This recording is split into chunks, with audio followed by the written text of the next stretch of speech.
दर्शकों, मैं सुनील भाटिया सीधा प्रसारण लेकर आया हूं आपके लिए मुंबई हाई कोर्ट से। आप देख रहे हैं कल तक न्यूज। जिस ऐतिहासिक सुनवाई के लिए सारा देश बेसब्री से इंतजार कर रहा था, दर्शकों आज उसका फैसला हो चुका है और वही सुनवाई आपके लिए सबसे पहले हमारा चैनल लेकर आ रहा है। ये वही शख्स है दर्शकों जिसने पूरे हिंदुस्तान के सोच विचार में एक अद्भुत क्रांति मचा दी है। जी हां दर्शकों, आपने सही पहचाना, हम बात कर रहे हैं कांजी भाई मेहता की। ये वही है जिन्होंने एक्ट ऑफ गॉड के तहत अपनी सारी खोई हुई पूंजी वापस पाली है। कांजी भाई ने हमारे पुराने रीति रिवाजों को जड़ से हिलाकर एक नए सोच विचार की धारा प्रस्थापित की है। दर्शकों, जैसा कि आप देख सकते हो, यहां मानो कांजी भाई के सपोर्टर्स की बाढ़ आई है। आइए हम इन लोगों से इनकी राय जानने की कोशिश करते हैं। मैडम, आप बताइए कांजी भाई के बारे में आपकी क्या राय है? आ टीवी पर आवे छे? हाँ मैडम, आप जल्दी बोलिए। अच्छा હું હંસાબેન। કાનજીભાઈ તો આપણા માણસ છે। શું એમના વિચાર ને શું એમના ખ્યાલ, એમની બધી વાતો સાંભળીને મારા બોડીમાં માનો કરંટ જ લાગે છે। ओ पाजी, तुसी मेरी गल सुनो। तूफानी छक्का ते सुल्तानी चक्का, कांजी भाई के विचार से हिंदुस्तान हक्का बक्का। और ठोकर ताली कांजी भाई के लिए।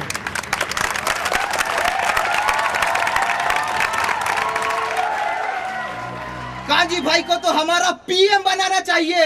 कांजी भाई जिंदाबाद जिंदाबाद। कांजी भाई। अजे गावकरी, मला असं वाटतंय की कांजी भाऊ जो आहे ना, तो जणू कलियुगातला संतच आहे। तो लई व्यास माणूस आहे, लई व्यास, एक number. I basically feel why to go to Balaji and shave your head. After hearing Kanji Bhai, I realized my hairs are so precious. Kanji Bhai is real Talaiva. Hey bro, after hearing Kanji Bhai, I'm 100% convinced that worship of stone idol is sheer madness. I've told my parents to please excuse me from all these things.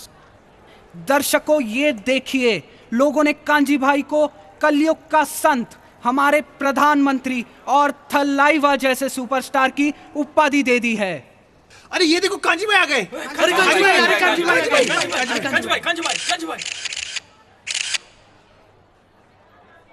Kanji भाई, ये logic आपने कहां से सीखा? कांजी भाई, क्या आप parliament जाना चाहेंगे? कांजी भाई, इतनी बड़ी जीत प्राप्त करने के बाद आपको कैसा लग रहा है? कांजी भाई, आपके सफलता का राज क्या है? अरे भाई, रुको रुको रुको, एक एक करके सवाल पूछो। मैं इंसान हूँ, भगवान थोड़ी ना हूँ। कांजी भाई, इतनी बड़ी जीत प्राप्त करने के बाद आपको कैसा लग रहा है? आज जो पूछ रहा है कैसा लग रहा है, अरे भाई, मुंबई की विरार लोकल ट्रेन में विंडो सीट मिलने के बाद कैसा लगता है, वैसी ही फीलिंग मुझे भी आ रही है। कांजी भाई, भारत की जनता के लिए आपका क्या संदेश है? अरे भारत जब तक पुराने रीति रिवाजों में जकड़ा रहेगा ना, तब तक भारत का कुछ नहीं होने वाला। नो चांस, बिल्कुल प्रगति नहीं होगी। कांजी भाई, आपके लिए प्रगति की परिभाषा क्या है? प्रगति की तो केवल एक ही परिभाषा है, धन, धन और धन। कांजी भाई, क्या आप पार्लियामेंट में जाना चाहोगे? वोट मिलेंगे तो क्यों नहीं। कांजी भाई जिंदाबाद। कांजी हमारा नेता है। कांजी भाई, केस में जीते हुए पैसों का आप क्या करने वाले हैं? फिलहाल तुम्हें उन्हें गिनना चाहूंगा। कांजी भाई, एक और सवाल। लोगों में यह चर्चा है कि जल्द ही आप कांजी मठ की स्थापना करने वाले हैं। कांजी मठ की स्थापना? अरे भाई, मैं एक गुजराती बनिया हूँ। मैं वही धंधे में हाथ डालता हूँ जो धंधे में कंपटीशन नहीं है। और वैसे भी इस धंधे की खटिया तो मैं खुद ही खड़ी करके आ रहा हूँ, और खड़ी हुई खटिया पे कोई सो सकता है भला? अरे जब तक सूरज चांद रहेगा, कांजी तेरा नाम रहेगा। तो दर्शकों, आपने देखा कांजी भाई के मनमोहक निराले अंदाज को।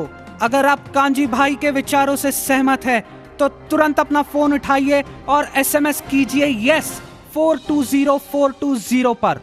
याद रखिए, हमारी वोटिंग लाइन केवल कल रात 10 बजे तक खुली है। दर्शकों, आपके लिए मैं सुनील भाटिया, कैमरामैन विजय खुनेकरी के साथ कल तक।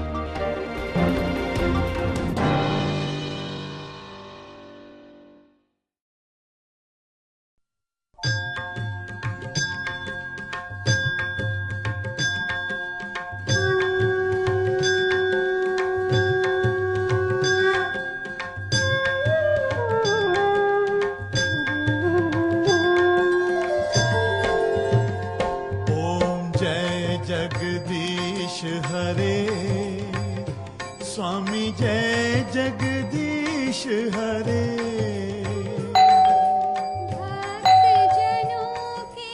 चुन्नू, जा जरा दरवाजे पे देख कौन आया है।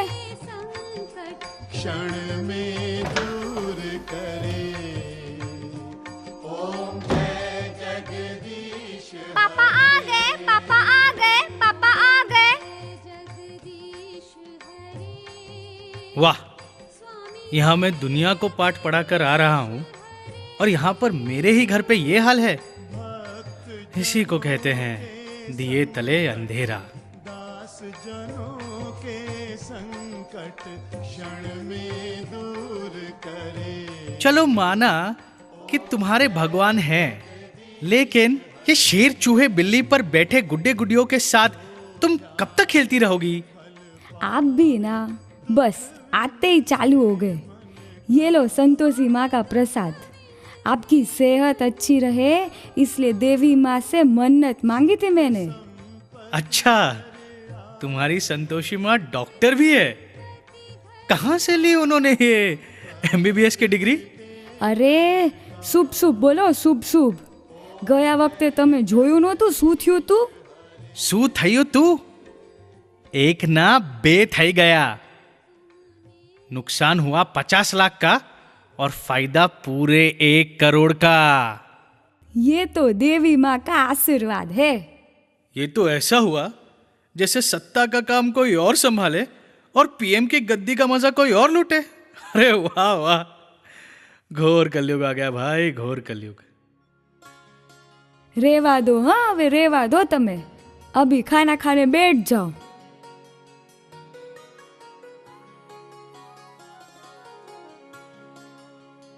अरे वाह वाह वाह, थेपला ने ढोकला ने खांडवी ने पापड़ी। आज किसका बर्थडे है क्या? अरे आज तो जन्माष्टमी छे। એટલે છું કહું, આ ચમત્કાર કેવી રીતે? નહીં તો તારું છે જ રોજનું દાલ ને રોટલી।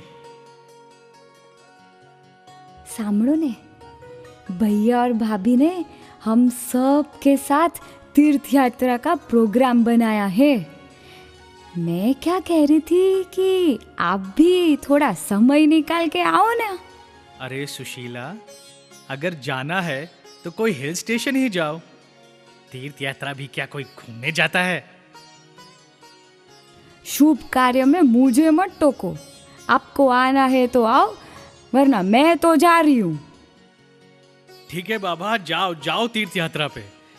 अच्छा है, घर पे थोड़ा दिन शांति रहेगी।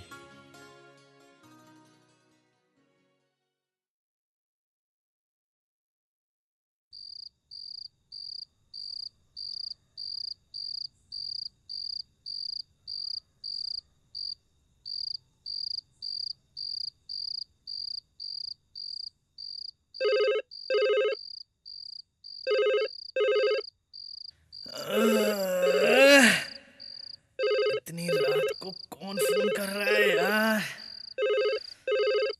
हेलो हेलो हेलो, हाँ कांजी भाई, कांजी भाई। हाँ कांजी भाई बोल रहा हूँ। कौन? कांजी भाई, मैं जयंती। अरे जयंती, हाँ बोल यार, इतने रात को फोन किया। वो सुशीला बहन, भाभी भाभी। क्या? सुशीला? क्या हुआ सुशीला को? कांजी भाई, उनका एक्सीडेंट। क्या एक्सीडेंट?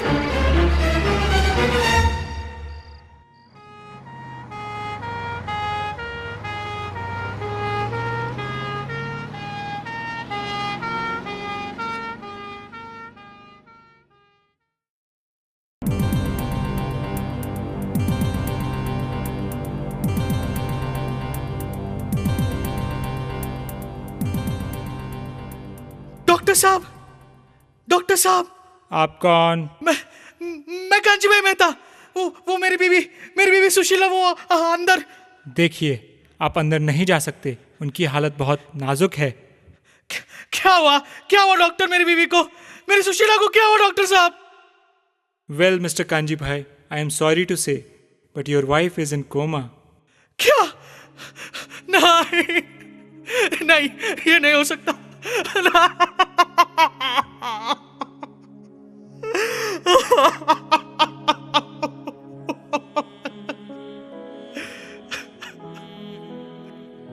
कांजी भाई, फिक्र मत करो कांजी भाई, सब ठीक हो जाएगा।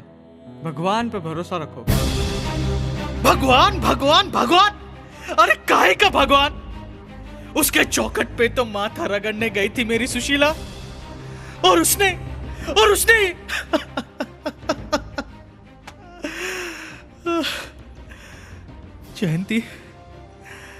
जयंती सुशीला के बगैर मेरा घर, मेरे बच्चे,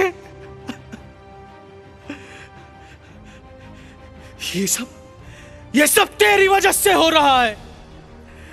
तूने मेरी सुशीला का ये हाल कर दिया। अब तू देख मैं क्या करता हूं। मैं इस दुनिया से तेरा नामो निशान मिटा दूंगा।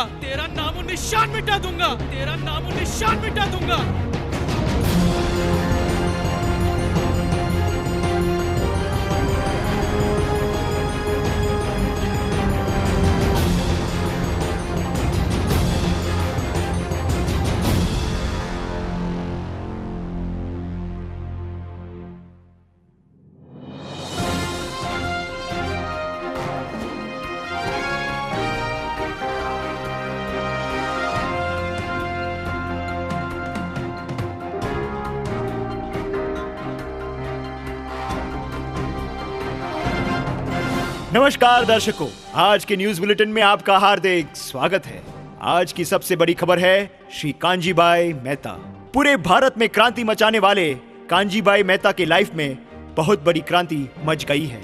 उनकी पत्नी श्रीमती सुशीला मेहता का कल देर रात तीर्थ यात्रा जाते समय एक्सीडेंट हुआ है। सूत्रों के अनुसार उनकी हालत बहुत गंभीर बताई जाती है। वह आज कोमा में है। इस सदमे का उन पर बहुत गहरा असर पड़ा है। वह पूरी तरह से टूट गई है। इस पूरे दुर्घटना में भगवान को दोषी ठहराते हुए उन्होंने पुनः भगवान तथा सारे धार्मिक प्रतिनिधियों को कानून के कटघरे में लाकर खड़ा कर दिया है। कांजी भाई के प्रतिक्रिया जानने पर हमें पता चला है कि कांजी भाई धर्म इस शब्द को ही भारतीय संविधान से हटा देना चाहते हैं। लेकिन सबसे बड़ा सवाल यह है कि कांजी भाई से पराजित होने के पश्चात क्या ये धार्मिक अनुयायी कांजी भाई के शब्दों के बाणों का सामना कर पाएंगे? आइए आंखों का हाल सुनते हैं हमारे संवाददाता सुनील भाटिया से। सुनील, क्या आप मुझे सुन सकते हो? हाँ दीपक, मैं सुन सकता हूं। हाँ तो बताइए, वहां की क्या परिस्थिति है? दर्शकों, जैसा कि आप देख सकते हैं कि इस समय मैं कुटुकुलु आश्रम के बाहर हूं। यहां पर सारे धार्मिक अनुयायियों के प्रतिनिधि एकत्रित होकर कांजी भाई के आरोपों का तीव्र निषेध कर रहे हैं। आइए हम इस विषय पर सिद्धेश्वर महाराज की प्रतिक्रिया जानने का प्रयत्न करेंगे। सिद्धेश्वर जी महाराज, आपकी इस विषय पर क्या प्रतिक्रिया है? अरे मूर्ख है वो मानव, भगवान की शक्ति को टटोलने चला है। अब तो स्वयं कल्कि अवतार ही उसका नाश करेंगे। महाराज जी, कल्कि अवतार तो बाद में आएंगे। जनता यह जानना चाहती है कि अब आप क्या कदम उठाने वाले हैं। हम जैसे सिद्ध पुरुष कीचड़ में पत्थर नहीं मारा करते। धन्यवाद सिद्धेश्वर महाराज। दर्शकों, अब हम जानना चाहेंगे गोपी मैया से। गोपी मैया, आपकी क्या राय है? कांजी भाई के इन फिजूल विवादों में हमें कोई रस नहीं। हमारा रस तो केवल कृष्ण के रास में है। जय श्री कृष्ण, जय श्री कृष्ण। धन्यवाद गोपी मैया। दर्शकों, अब हम चलते हैं विश्वविख्यात श्री श्री स्वामी लीलाधर जी के पास।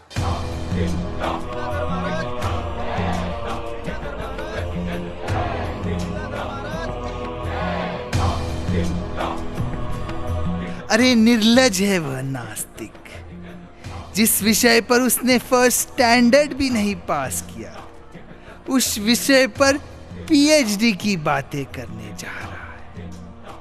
औंधे मुंह गिरेगा वो, औंधे मुंह। उसका चेहरा भी देखना हमारे लिए महापाप है।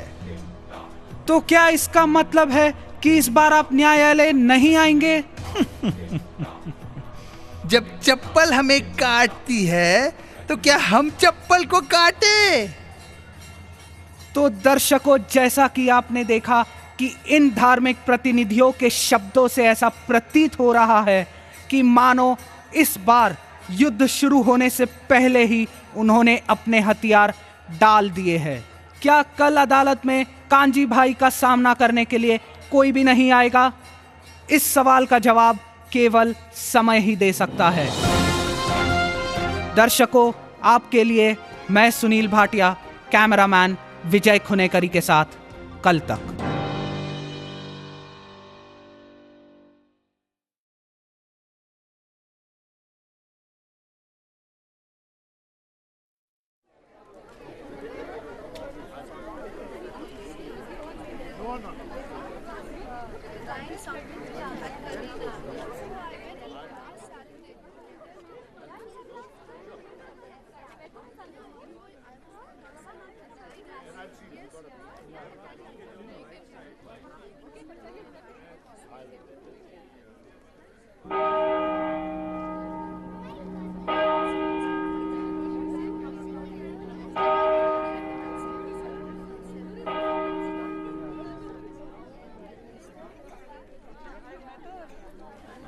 आज कांजी भाई का हियरिंग है।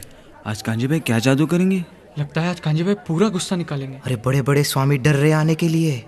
तो क्या आज कोई नहीं आएगा?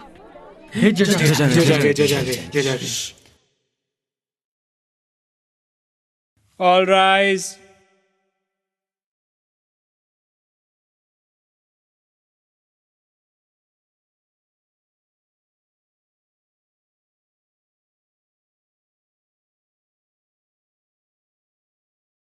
सो मिस्टर कांजी भाई मेहता, क्या इस बार भी आप अपना केस खुद लड़ना चाहेंगे?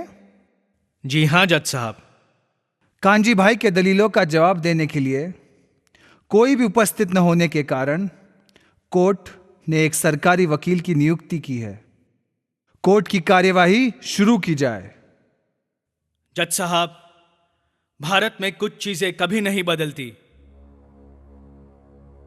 पिछली बार भगवान और उनके नाम पर होने वाले इस पूरे धंधे का पर्दाफाश करने के बाद भी तकरीबन चीजें वैसी ही चल रही हैं।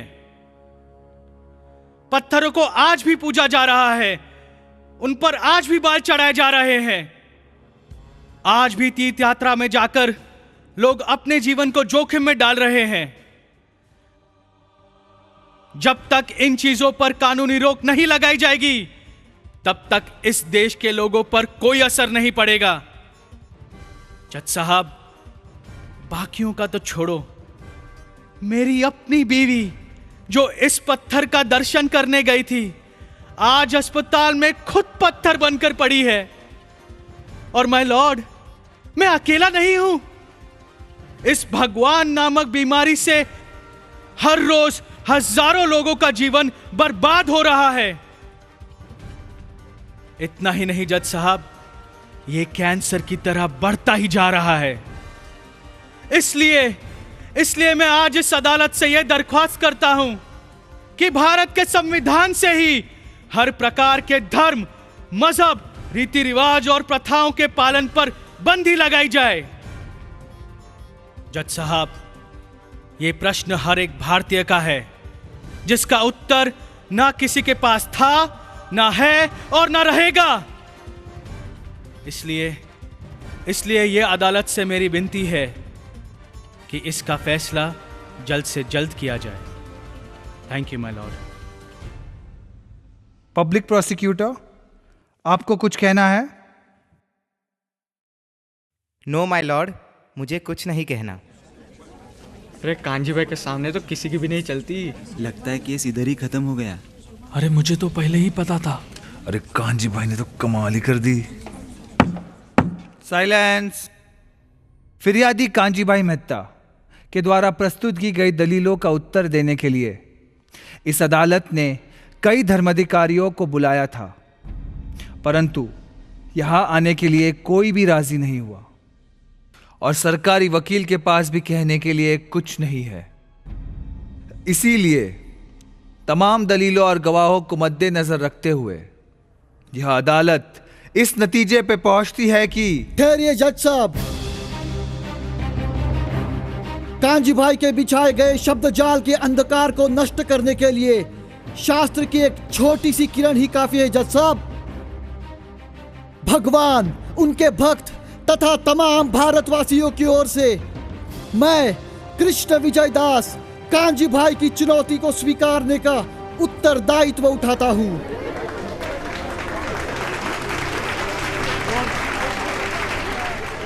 अरे यो कोण आहे? यो मधनच कुठनं आलाय? अरे कोई भी रहने दो, कांजी भाई के सामने कोई नहीं टिकता। अरे बंदे में तो दम लगता है। Order order. आपको जो कुछ भी कहना है प्लीज विटनेस बॉक्स में आकर कहिए।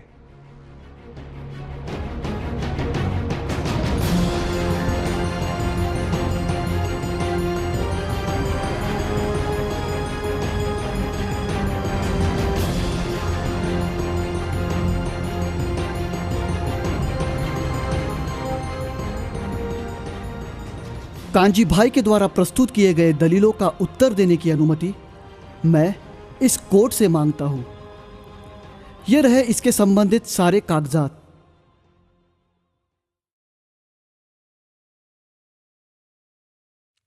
Yes, you may proceed. Thank you my Lord. सर्वप्रथम मैं कांजी भाई को धन्यवाद देना चाहूंगा कि उन्होंने बड़ी सफाई से इस कोर्ट के समक्ष भगवान, धर्म तथा अन्य गंभीर विषयों पर इतने महत्वपूर्ण प्रश्न उठाए हैं। निश्चित रूप से उन्होंने सोई हुई जनता को जगाया है। पर इन प्रश्नों का हुआ क्या? इन अनउत्तरित प्रश्नों ने न जाने कितने भारतीयों का भगवान, संस्कृति तथा उन पर उनकी आस्था का गला घोट दिया है, जिसकी वजह से करोड़ों भारतीयों के हृदय में आज एक ऐसा ही कांजी भाई बैठा है। अरे ओ आस्था चैनल, बहुत अच्छा प्रवचन दिया तुमने। तुम्हारी हिम्मत की तो मैं दाद देता हूं, लेकिन यह तुम्हारी भजन मंडली नहीं है जो सब तुम्हारे ताल से ताल मिलाएंगे। ये कोर्ट है, कोर्ट। शब्दों के कीचड़ की होली खेलने में मुझे भी कोई दिलचस्पी नहीं है कांजी भाई। और तुम्हारी ये बचकाने बातों की शोभा सिर्फ कॉमेडी सर्कस ही बढ़ाएगी। मैं तो यहां तुम्हारे अज्ञान का चैनल बंद करके ज्ञान के दर्शन का चैनल चालू करने आया हूं। Order order. Please maintain the dignity of this court. Kanji भाई, एक सवाल पूछो आपसे। आशा करता हूं कि आप बुरा नहीं मानेंगे। कांजी भाई, आपके लाइफ में सबसे बेहतरीन तोहफा आपको कौन सा मिला है? क्या? ऑब्जेक्शन मिलॉर्ड, ये कैसा सवाल है? Objection overruled. बताओ ना कांजी भाई, हम सब जानना चाहते हैं, बताओ ना। मेरे लाइफ में? हाँ, जब मैंने मैट्रिक पास किया था तब मेरी माँ ने मुझे एक लॉकेट दिया था। वही मेरे लिए सबसे कीमती है। कीमती? क्या कांजी भाई, आपको इस लॉकेट के अलावा और कोई कीमती गिफ्ट मिला नहीं लाइफ में? अरे ये सिर्फ लॉकेट नहीं है, ये मेरे माँ का त्याग है, उसका आशीर्वाद है, उसका प्यार है। अरे कितनी भावनाएं जुड़ी हैं इस लॉकेट से, तुम्हें क्या मालूम? एग्जैक्टली कांजी भाई, जैसा आपके लिए यह सिर्फ एक लॉकेट नहीं है, इसके पीछे आपकी मां का त्याग है, उनका प्यार है। ठीक उसी तरह जब भगवान को लोग अपने बाल अर्पण करते हैं ना कांजी भाई, तो भगवान के लिए वो सिर्फ बाल नहीं है, उस बाल के पीछे उनके भक्तों के सौंदर्य का त्याग है, हृदय का प्रेम है और जीवन का समर्पण है। अरे कितनी भावनाएं जुड़ी है इन बालों के पीछे कांजी भाई, आपको क्या मालूम। और वैसे भी भगवान भावग्रही है, बालग्रही नहीं। वेंकटरमणा गोविंदा गोविंदा। वो सब ठीक है, लेकिन विदेशों में विग्स बनाने के लिए जो बाल बेचे जाते हैं, उससे आने वाले पैसों का क्या ये श्रद्धा का धंधा नहीं है? कांजी भाई, ऐसा सवाल पूछ के आप इतिहास के प्रति अपनी अज्ञानता का ही प्रदर्शन कर रहे हो। भारी मात्रा में विग्स बनाने की तकनीक हाल ही में विकसित हुई है माय लॉर्ड, परंतु लोग तो हजारों वर्षों से मंदिर में जाकर अपने बाल अर्पण कर रहे हैं। तो इस प्रथा की स्थापना आपके विग्स बनाने के लिए नहीं हुई है। और वैसे भी जो बाल हजारों वर्षों से कूड़े में फेंके जा रहे थे, अगर आज उन्हें बेचकर कोई मंदिर धन की प्राप्ति करके समाज की सेवा के लिए अनेकों स्कूल, अस्पताल और अनाथ आश्रम बनाता है, तो उसमें तकलीफ क्या है? क्या आप जानते हैं कांजी भाई, बालाजी मंदिर में मुफ्त में 24 घंटे अन्नदान की सेवा उपलब्ध है, जिसके कारण वहां पर कोई भी गरीब खाली पेट नहीं सोता। तो ये श्रद्धा का धंधा नहीं है कांजी भाई, ये तो वेस्ट प्रोडक्ट्स का धंधा है। ये तो अक्लमंदी की बात है। एकदम सच बात बताई तुमने, रोम बसरिदाम पा। सुपर अन्ना, एकदम सुपर। चलो विजय जी, कृष्ण विजय जी, माना आपके बालों का समाज में कुछ तो फायदा हो रहा है, परंतु आप मुझे एक बात बताओ, भगवान तो सब जगह हैं, है ना? हाँ बिल्कुल। तो उस पत्थर को पूजने की क्या आवश्यकता है? कांजी भाई, आप पानी तो पीते होगे ना? कैसे पीते हो? कैसे पीता हूं? मतलब? नहीं, मेरा मतलब है आप किस में पानी पीते हो? अरे जैसे अभी आपने पिया वैसे ही, ग्लास में। कांजी भाई, ग्लास में ही क्यों पीते हो पानी आप? पानी तो सब जगह है ना? हाँ, वही हाइड्रोजन, वही ऑक्सीजन तो इस हवा में भी है। तो आप डायरेक्टली ऐसा हवा में से ऐसे क्यों नहीं पानी पीते आप? मैं लॉर्ड, इस कोर्ट में कैसी पागल जैसी बातें चल रही हैं? कोई हवा से पानी कैसे पी सकता है? एग्जैक्टली कांजी भाई, एग्जैक्टली। जैसे पानी हर जगह पर है, पर उसे पीने के लिए इस ग्लास की आवश्यकता होती है। ठीक उसी तरह भगवान भी सभी जगह है, परंतु उन्हें मूर्ति रूप में सहजता से पूजा जा सकता है। तो इसका मतलब मिस्टर कृष्ण विजय, हम रास्ते पे पड़े कोई भी पत्थर को पूज सकते हैं? कांजी भाई, आपने कभी प्रेम पत्र लिखा है क्या? प्रेम पत्र? प्रेम? अरे शर्माओ मत। हाँ कांजी भाई, बताओ ना। हाँ, लिखा है। तो कांजी भाई, उस जमाने में आपने ईमेल तो नहीं किया होगा ना? हाँ, तो कैसे डाला आपने? मैंने पोस्ट किया था। पोस्ट किया? कहां पर? अरे सरकारी पोस्ट बॉक्स में, और कहां? पक्का सरकारी लाल डब्बे के पोस्ट बॉक्स में ही पोस्ट किया? अरे हाँ बाबा, हाँ।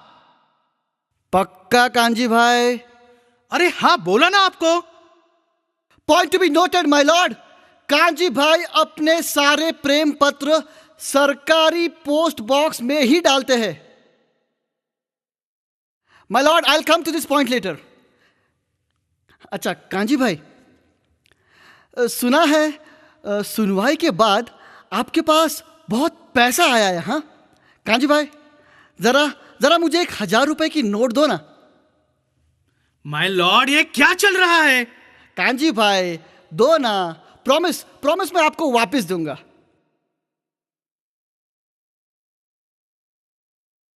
अरे जरा वो वड़ा पाव लेके आना।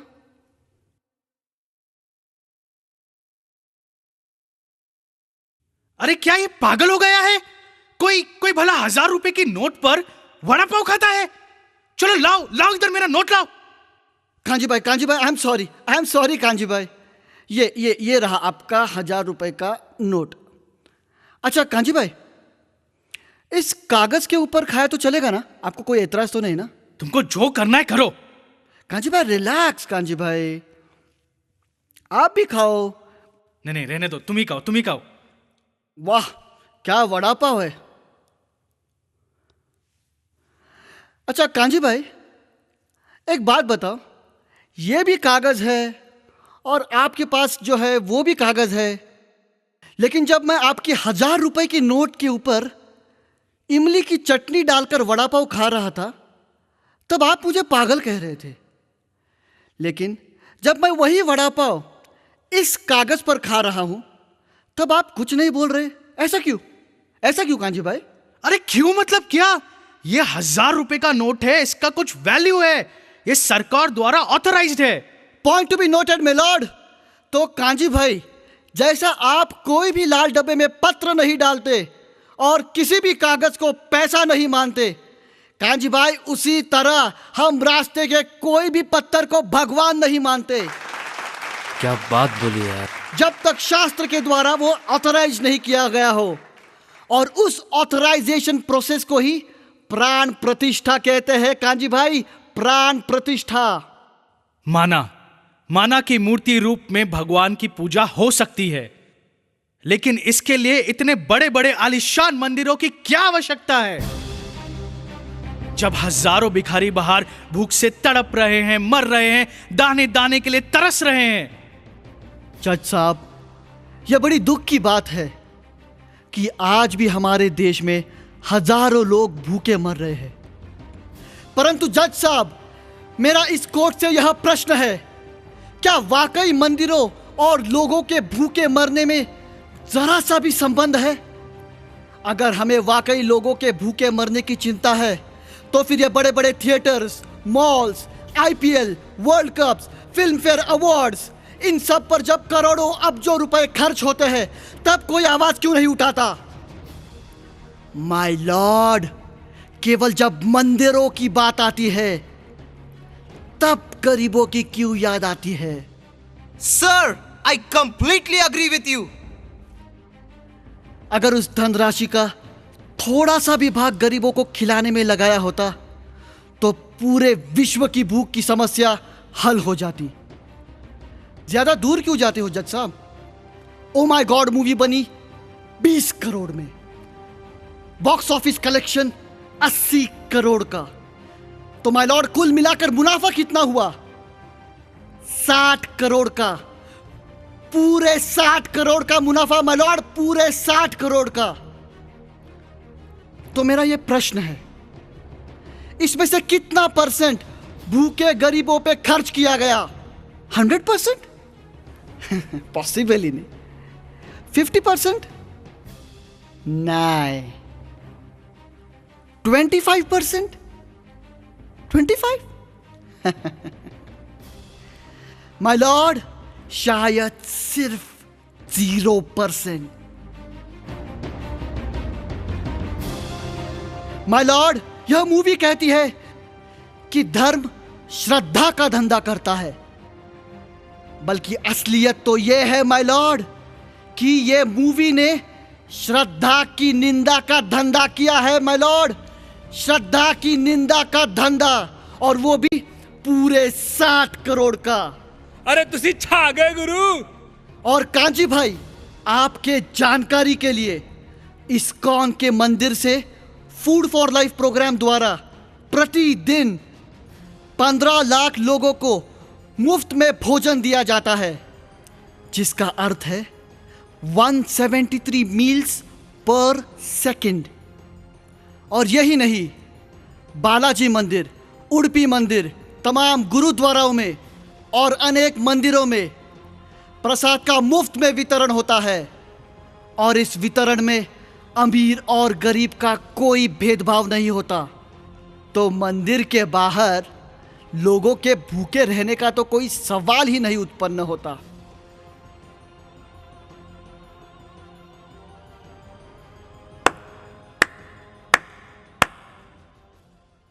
वाह कृष्ण विजय जी, वाह! मेरे काबिल दोस्त कृष्ण विजय ने बहुत ही चतुराई से इस कोर्ट का ध्यान मुख्य विषय से हटाने की पूरी कोशिश की है। और हां, शायद वो इसमें काफी हद तक सफल भी रहे। लेकिन मैं इस कोर्ट का ध्यान उस विषय पर केंद्रित करना चाहता हूं जिसका इनके पास कोई जवाब नहीं होगा। जज साहब, अगर आपकी इजाजत हो तो मैं लक्ष्मी प्रसाद गुप्ता को इस विटनेस बॉक्स में बुलाने की आज्ञा चाहूंगा।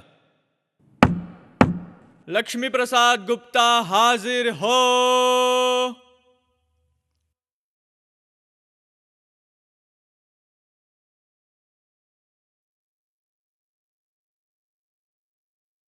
मैं गीता पे हाथ रख के कसम खाता हूं जज साहब, जो कुछ भी बोलूंगा सच बोलूंगा, सच के सिवा कुछ नहीं बोलूंगा।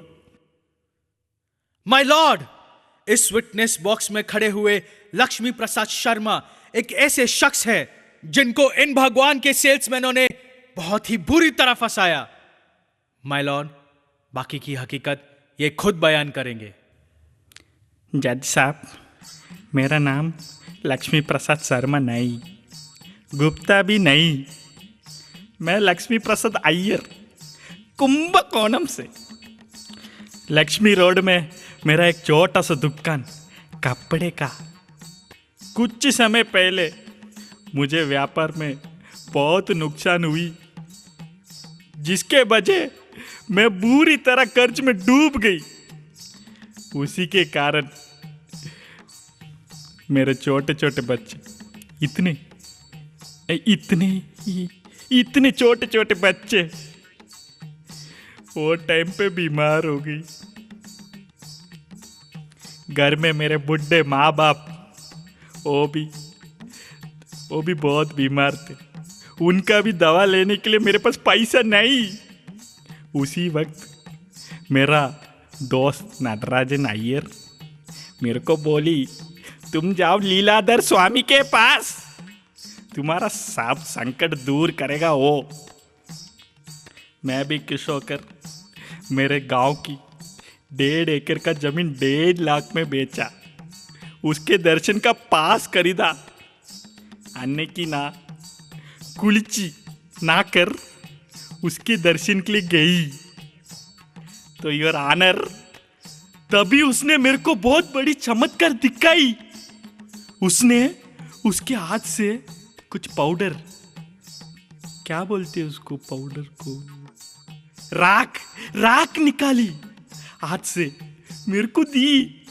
तो बोला मेरे को तेरा सब संकट दूर हो जाएगा। जज साहब, 2 साल हुई मैं वो स्वामी को ढूंढ के थक गया, लेकिन उसका कोई एड्रेस नहीं। जज साहब, मेरे साथ धोखा हुई। धोखा, ये साधु लोग सब ढोंगी होते, मेरे तो साधुओं पे विश्वास ही नहीं। Know believe at all. जज साहब, मैं तो पूरी तरह टूट फूट के बिखर गई। आज मेरे पास ना मेरी दुकान, ना मेरा जमीन, लुंगी भी नहीं। ये तो नटराजन अय्यर से उधारी में लाई जज साहब, उधारी में। साधु लोग अच्छे नहीं।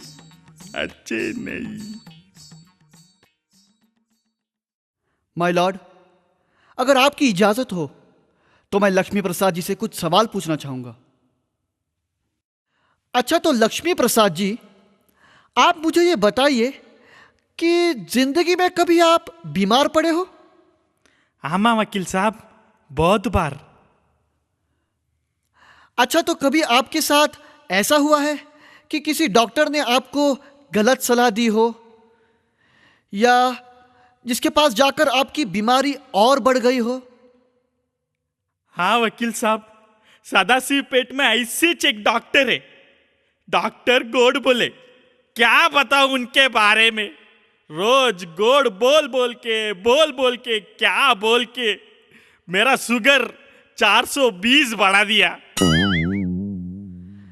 तो लक्ष्मी प्रसाद जी, इस कोर्ट को यह बताएं कि ये कब की बात है?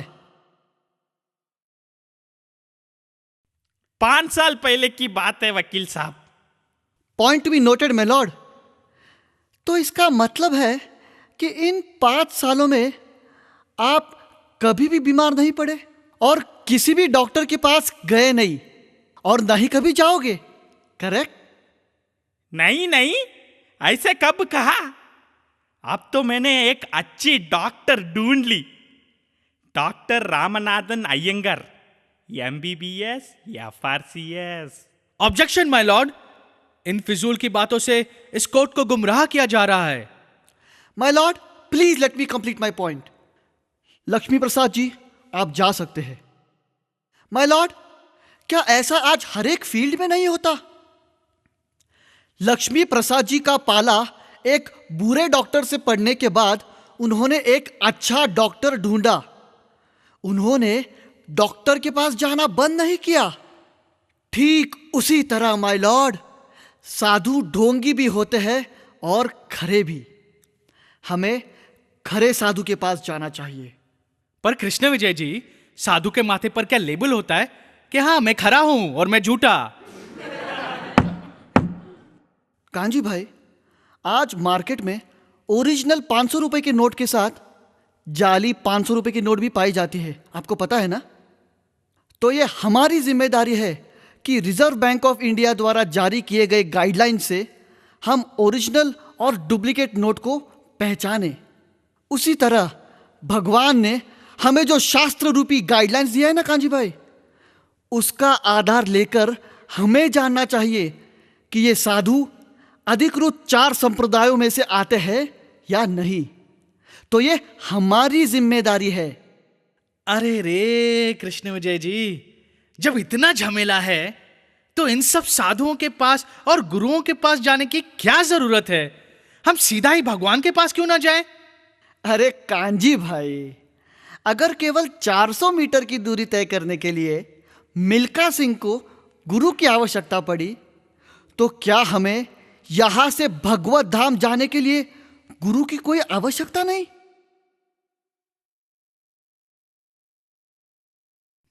ठीक है, चलो मान लिया कि हमें साधुओं की भी आवश्यकता है, पर इन रीति रिवाजों का क्या? हाँ, न जाने कितना लीटर दूध शिवलिंग पर चढ़ाकर इन गंदी नालियों में बहा दिया जाता है, उसका क्या? हाँ कांजी भाई, आपको प्रॉब्लम किससे है?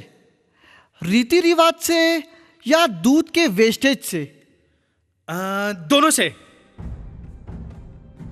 कांजी भाई, हमारे जीवन में कुछ ऐसे रिश्तेदार होते हैं जिन्हें हम सालों साल हर साल बर्थडे पे विश करते हैं, उन्हें अच्छी अच्छी गिफ्ट देते हैं। तो ये विश करने का, ये गिफ्ट देने का, ये एक माध्यम होता है उस व्यक्ति के प्रति अपने प्रेम को व्यक्त करने का।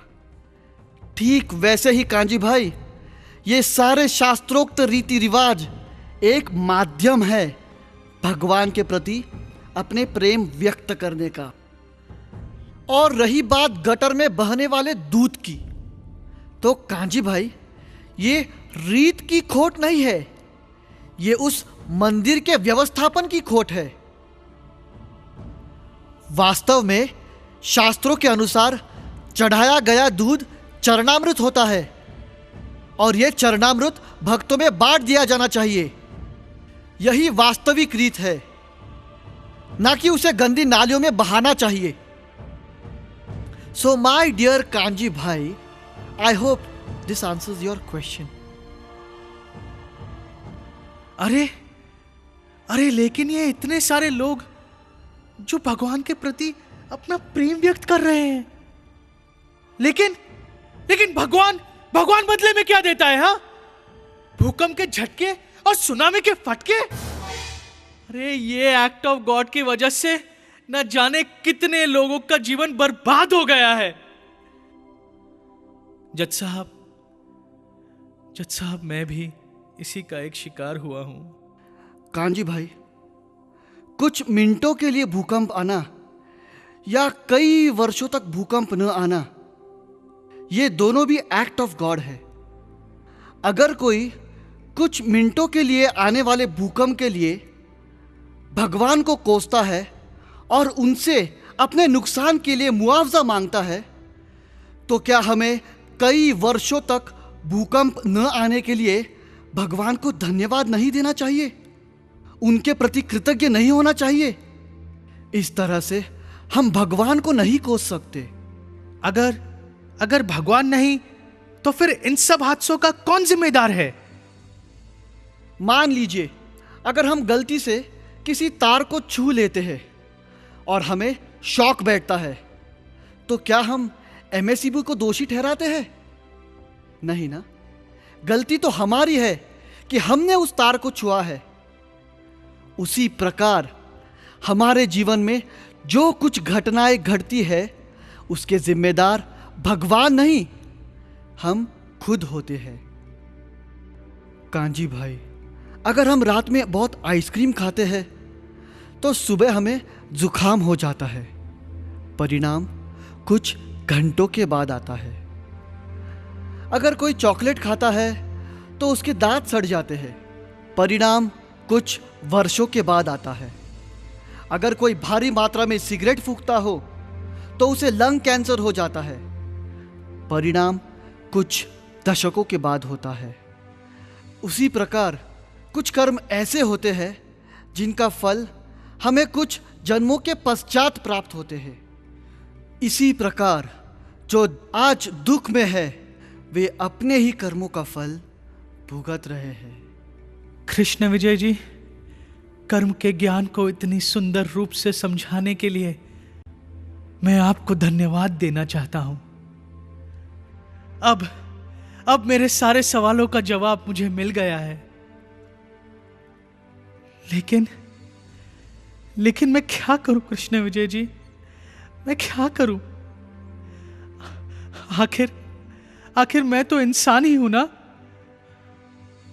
और इसलिए सब समझने पर भी मेरा मन बस एक ही सवाल पूछ रहा है कृष्ण विजय जी, बस एक ही, कि मेरे पत्नी के साथ ऐसा क्यों हुआ?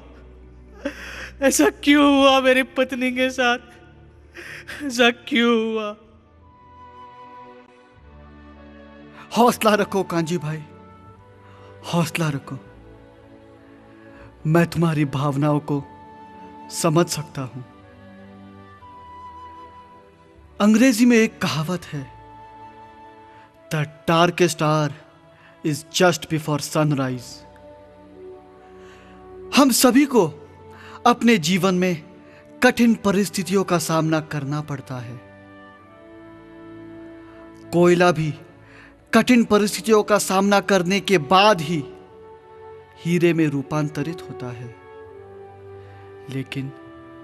लेकिन इन परिस्थितियों से गुजरते समय हमें भगवान और उनके अचिंत्य योजनाओं पर विश्वास बनाए रखना चाहिए। कांजी भाई, हम हमारा भविष्य नहीं देख सकते, परंतु भगवान उसे देख सकते हैं। इसीलिए वह हमारे भविष्य को ध्यान में रखते हुए हमारे वर्तमान में तब्दीलियां लाते हैं, और कई बार वह तब्दीलियां हमें इस तरह संभ्रमित करती है कि भगवान पर से हमारा विश्वास डगमगा जाता है। कांजी भाई, आप हौसला रखो, भगवान पर विश्वास रखो, सब कुछ ठीक हो जाएगा। कांजी भाई, दीदी को होश आ गया है। अब वो पूरी तरह खतरे से बाहर है। डॉक्टर ने कहा है 2 दिन में डिस्चार्ज भी मिल जाएगा। क्या कहा जयंती? जयंती, तुमने क्या कहा? मेरी सुशीला ठीक हो गई, मेरी सुशीला ठीक हो गई। मुझे तो विश्वास ही नहीं हो रहा मेरी सुशीला ठीक हो गई। भगवान तुम्हारा लाख लाख शुक्र है। कांजी भाई, किसका लाख लाख शुक्र है?